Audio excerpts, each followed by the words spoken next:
سازشی منصوبوں کا جال۔ وطن عزیز کے حصے بکھرے کرنے کے لیے ملک دشمن طاقتوں کی جانب سے سازشیں بنائی جا رہی ہیں۔ ان سازشوں میں سب سے خطرناک سازش رقبے کے لحاظ سے سب سے بڑے صوبے اور معدنیات سے مالا مال بلوچستان کے خلاف کی جا رہی ہے۔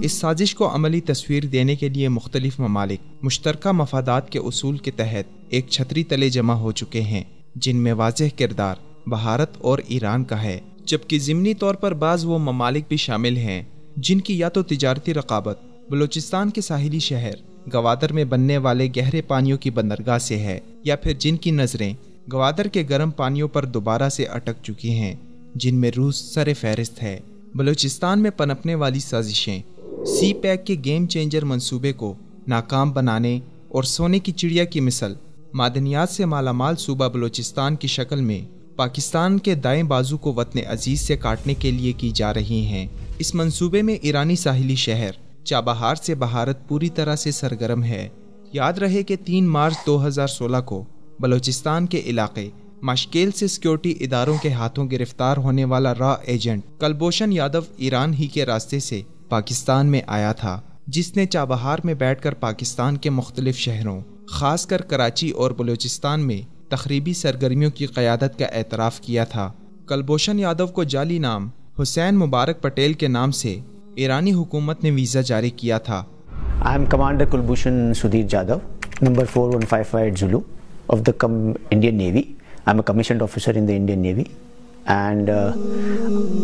my alias name was Hussein Mubarak Patel. جس نے ایران میں داخل ہونے کے بعد ایرانی انٹیلیجنس کی مدد سے پاکستان کے خلاف تخریبی سرگرمیوں کا آغاز کیا تھا۔ بلوچستان میں تخریبی سرگرمیوں کی قیادت میں بھارت و ایران کے ساتھ ساتھ کچھ دیگر ممالک بھی تجارتی رقابت اور علاقائی اہمیت کے پیش نظر شریک ہیں، لیکن اس سازش میں بھارت اور ایران پہلی صف میں کھڑے ہیں۔ فرق صرف اتنا ہے کہ بھارت ایران کے راستے بالواسطہ دہشت گردی کر رہا ہے، جبکہ ایران پاکستان کے ساتھ اپنے 909 کلومیٹر طویل سرحد کا ناجائز فائدہ اٹھا کر براہ راست اور بلا واسطہ دہشت گردی کر رہا ہے۔ بھارت کو پاکستان میں اپنے مفادات کی حفاظت کے لیے مقامی ایجنٹ نہیں ملتے، لیکن ایران شیعہ کمیونٹی کے مذہبی جذبات سے غلط فائدہ اٹھا کر ان کو اپنے اور بھارت کے مفادات کی حفاظت کے لیے بے دریغ استعمال کر رہا ہے۔ اس ضمن میں شیعہ کمیونٹی کو حکومت پاکستان سے متنفر کرنے کے لیے بھی بھارت و ایران مختلف ہتھ کنڈے اپنائے ہوئے ہیں،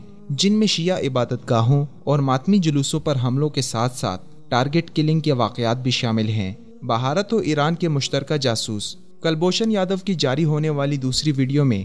ہزارہ شیعوں کے قتل میں ملوث ہونے کا وہ برملا اعتراف کرتا ہے، جس کا مقصد پاکستانی شیعہ کمیونٹی کو پاکستان کے خلاف بھڑکا کر ایرانی مفادات کے لیے استعمال کرنا ہے۔ Especially Hazara Muslims, the Shia Muslims who move around on pilgrimage between Iran, Afghanistan and Pakistan were basically to be targeted and killed. They were already being done. It was being done, but the level had to be raised to a very high level so that the movement completely stops. Bharat و ایران کے ان سازشی منصوبوں کا مقصد پاکستان میں جاری سی pack منصوبے اور Gwadar port کو ناکام بنا کر بلوچستان کو پاکستان سے الگ کرنا ہے، کیونکہ سی پیک منصوبے کے آپریشنل ہونے سے ایک طرف پاکستان ایشین ٹائیگر بن جائے گا، جبکہ دوسری طرف بلوچستان کی وہ محرومیاں بھی دور ہو جائیں گی جس کی وجہ سے بعض بلوچ نالاں ہیں، اور یوں صوبہ بلوچستان بھی ترقی کے سفر میں کسی اور صوبے سے پیچھے نہیں ہوگا۔ اسی لیے اس منصوبے کو ناکام بنانے کے لیے ایران پیشگی طور پر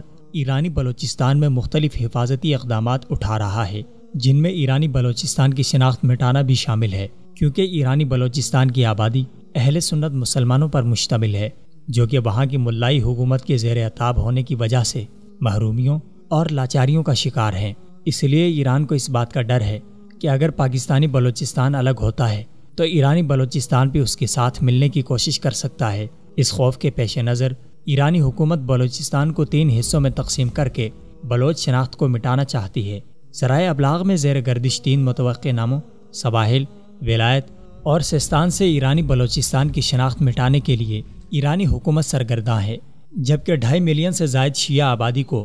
حکومت اندرون ایران سے بلوچستان میں آباد کر رہی ہے، اور ایرانی بلوچستان کے سنی معززین کو ایران کے مختلف علاقوں میں پرکشش ملازمتوں کے بہانے منتقل کیا جا رہا ہے تاکہ مقامی طور پر کوئی مؤثر قیادت نہ ہو، جس کا واضح مطلب یہ ہے کہ ایران پاکستانی بلوچستان میں علیحدگی پسند سرگرمیوں میں بھارت کی شانہ بشانہ ہے۔ تاہم علیحدگی کے بعد کسی بھی رد عمل کا پیشگی حفاظتی حل بھی چاہتا ہے، جو ایرانی حکومت کا پاکستانی بلوچستان کو الگ کرنے کی کوششوں میں سنجیدہ ہونے کی علامت ہے۔ اس صورتحال میں حکومت پاکستان کو چاہیے کہ خطے میں جاری ان منصوبوں کو ناکام بنانے کے لیے سنجیدہ اقدامات اٹھائے تاکہ ملک دشمن طاقتوں کے منصوبے ناکام ہو کر خاک میں مل جائیں۔ باقی ایران کو بھی سوچنا ہوگا کہ اگر پاکستان کے سیکیورٹی اداروں نے پلٹ کر ایرانی بلوچستان میں مداخلت شروع کر دی تو اسے لینے کے دینے پڑ جائیں گے، کیونکہ جو ملک روس جیسی سپر طاقت کو ناکوں چنے چبوا سکتا ہے، اس کے سامنے ایران کی ملائی حکومت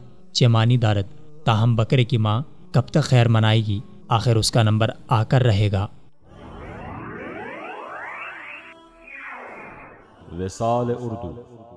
اندھیری رات میں ایک روشن چراغ۔